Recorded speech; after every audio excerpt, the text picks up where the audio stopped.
Castor Troy comes out as a priest in the beginning, and he dies as Jesus at the end. It was a premonition. Can I do this one time, please?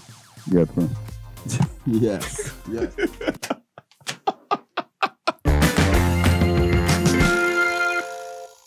Now, my theory was this. We always do Hear Me Out, and if you've never seen our program, Hear Me Out is where we give sometimes obscure theories and sometimes theories that are more on the serious side. Well, on the obscure side is when Mr. Royal over here said that Joe Clark fucked all those kids, which I still don't believe. But I mean, hey, whatever. He fucked them kids. And that bitch, too. Watch your mouth, man. I'm just saying it was his baby. I hope your mom's in live chat watching this now because you got to get it together. Might have been his baby. But yeah, my thing was this, but more on the serious side, no one can tell you what it's like to lose a child. And in the movie John Q, and I believe me and you talked about that before, Denzel has a line where he says, I won't bury my son will bury me. Matter of fact, you said something that might sound better coming from you. You're right. What's the line? Apropos. I'm not burying my son's gonna bury me. I'm not burying my son's burying me.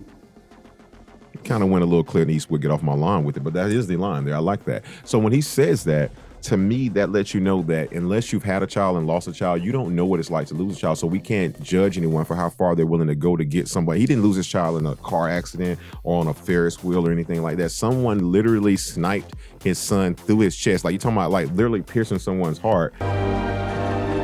Losing your child at a playground, that's a sub-connection as well, because that actually happens to the Punisher. He's at the park with his kids at the playground when his kids get killed. So that was another loose connection there as well.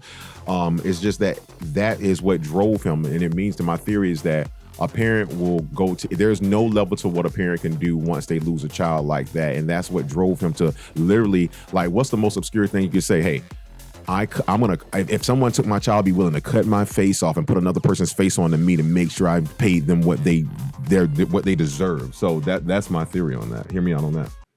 I hear you. Okay. Someone tells me you have a lot more coming. Oh, I do. And I'll be honest. I thought that I wrote it down in here, but I don't. It's okay. I don't need it. Watch this. Okay. You don't want to sip your drink there? I'll get it. Okay. I get it. All right. Thanks for letting me smoke in the studio today. I know you don't normally allow it, but it's a one-time thing, brother. It's a one-time thing. Okay, so my theory is, and this is a theory that I did not just come up with. You are really committing today. You are really committing. I got to give you this. You're committing.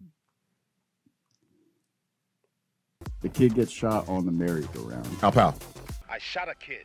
A merry-go-round goes round and round. It's cyclical in nature. It means that something is coming back for revenge. So there's that. But the revenge is where the theory comes into play, because how does Nicolas Cage, or I guess I should say John Travolta's face when Nicolas Cage dies, how does Castor Troy die? Castor Troy doesn't die. Not at that moment. And Castor Troy doesn't die. Okay, what is the blow that takes out Castor Troy? It was a spear, some type of shark spear. What killed Jesus? Well, depending on which version of the Bible you're reading. It was a spear in his side to bleed him out. Jesus and Castor Troy. I'm sorry, I don't.